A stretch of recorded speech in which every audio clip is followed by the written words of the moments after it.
Good morning. We're here to share with you the idea of connective listening, the fuel that energizes real radio for an empowered generation. I'm a California girl, so it's always exciting to feel the vibe of the East Coast, especially this time on the Jersey Shore. I do find it serendipitous, though, that on this visit we get to start a talk by referencing a song by one of New Jersey's favorite sons, the boss, Bruce Springsteen, who was born and raised just a few miles from here.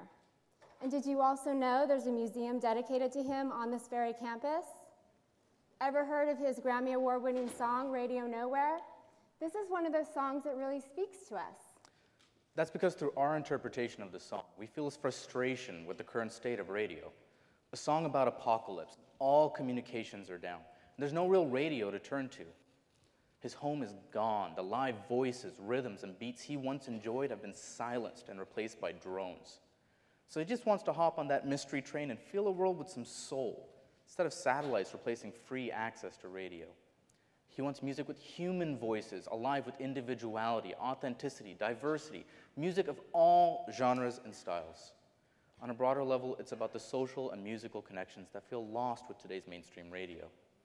See, the Telecommunications Act of 1996 changed everything by allowing groups to gobble up as many stations as they wanted. As they exercised control over a major market, tens of thousands of jobs were lost as local personalities were replaced by nationally syndicated radio hosts. This has led to massive radio consolidation and the pervasive homogenization of radio content.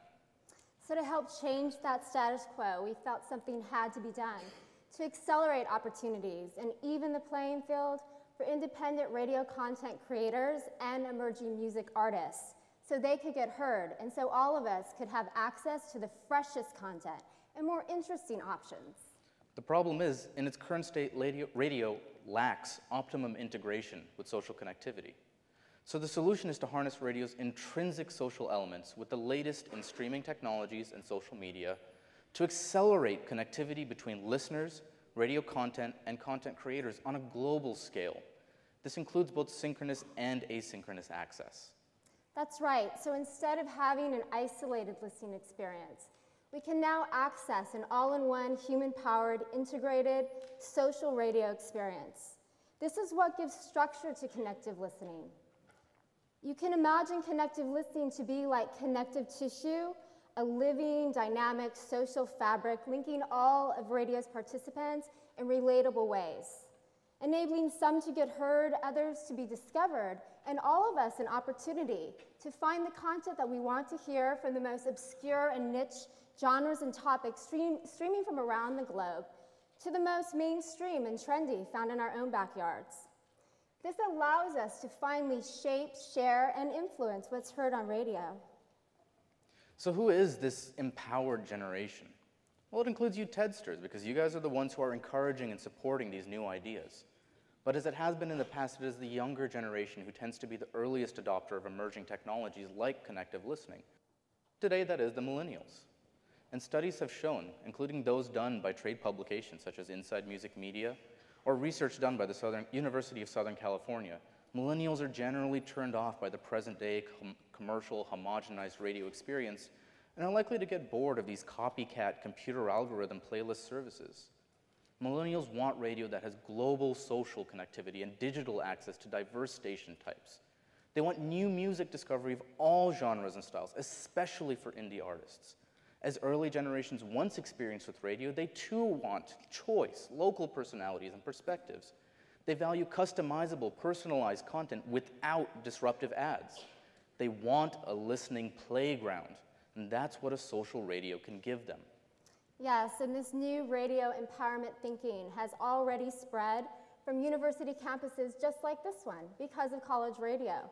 College radio is where connective listening's earliest adopters have come from, and Monmouth University's campus station is one of them. There are also many other early adopting campus stations all over the US and internationally. Other early adopters include indie music artists who are using connective listening tools to share their music directly with college radio DJs, getting real radio airplay and global exposure, which isn't readily available to them on mainstream radio. Our startup invested in college radio since our early stage, so we know because we know new culture and emerging trends began on university campuses. In fact, RadioFlag launched from a University of California campus, so our roots are there. This is actually where it all began for me, and it's why I joined a company creating these kinds of solutions. As a college radio DJ, I began to leverage these connective listening tools during my own technology show. I could finally feel the energy of my audience. I could react to their feedback in real time. I could feel when their desire for content had shifted, and I could pivot when possible. My audience grew. I began adding listeners from faraway places, and this energized and motivated me to always produce the best content possible and always improve upon it. So now let's shift gears a bit and envision how we can serve the developing world with connective listening technology and accelerate their access to more enriching listening options. Africa, for example, is the world's fastest growing mobile market. And there, like most places outside of the US, radio is still the undisputed king of all media. In Africa, they are already using radio to educate children who cannot safely travel to classrooms, farmers who want to learn new sustainable methods, women who need information about female health, and caregivers who are gaining child-rearing skills, even by tuning into radio soap operas. But with connective listening solutions, any educator or gifted teacher with empowering information to share related to any enlightening subject can form an online classroom from anywhere, anytime, and directly reach their students, even on their mobile phones, interacting and engaging with them during live lessons. So in essence, a social radio-powered classroom. As mobile accessibility grows and social technology advances, and they both merge with radio to form connective listening, we see many new opportunities emerging, ones that serve to entertain, educate, accelerate progress, and help evolve people's thinking. The app we are developing has already been downloaded in 160 countries worldwide, and our user base in Africa is one of our fastest growing. Now you may be thinking, simple messaging apps have already given people the ability to spread independent thoughts to anyone around the globe. Well, imagine if instead you could speak to your audience through your very own live radio station. Well, you can. Anyone with a computer, a microphone, and an internet connection can host their own live broadcasts with the click of a mouse. In fact, TEDxNavesink, for the very first time, is broadcasting this event live through their own internet radio station, launched in this exact same way, so those not in attendance could not only listen, but interact. The best possible scenario is that if all of the speakers you've heard today and at any other TEDx event could have their own station so that anyone around the world could not only listen, but even find that content in the first place. And what is the advantage of spreading your message via radio?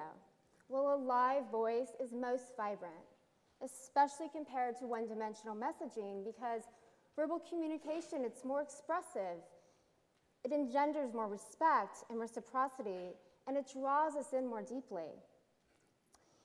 It accelerates our communication without stripping away that human relatable connection that all of us crave.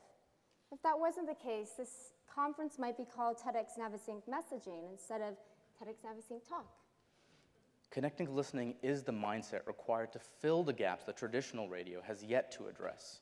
There are many applications for it, and our company is looking for ways to tap into all of them. And these concepts create incredible value for all of us, because there are over 230 million people weekly in the US alone who are tuning into radio, and most people around the world. And among this audience, there are many who share your unique interests. So by leveraging connective listening, we can bridge that listening divide, introduce listeners to local perspectives from around the world, opening ears to not only news, education, information, entertainment, sports, emerging artists and fresh sounds, but new cultures entirely. In closing, let us not forget that real radio is a classic. And real classics, they never die as long as they evolve. Yes, radio has had an immense impact throughout our 20th century, but it's about to have its reemergence. Connective listening is the bridge for radio into the 21st century and beyond. We wish we had more time today to share with you our whole vision, But we hope we have at least planted the seeds of awareness so you too will imagine how a connective listening platform can help accelerate discovery, serve, and connect our world in new, positive, creative, and empowering ways. So what ideas do you have worth sharing on radio? Come and tell us. We'd really like to hear from you, and we thank you for listening.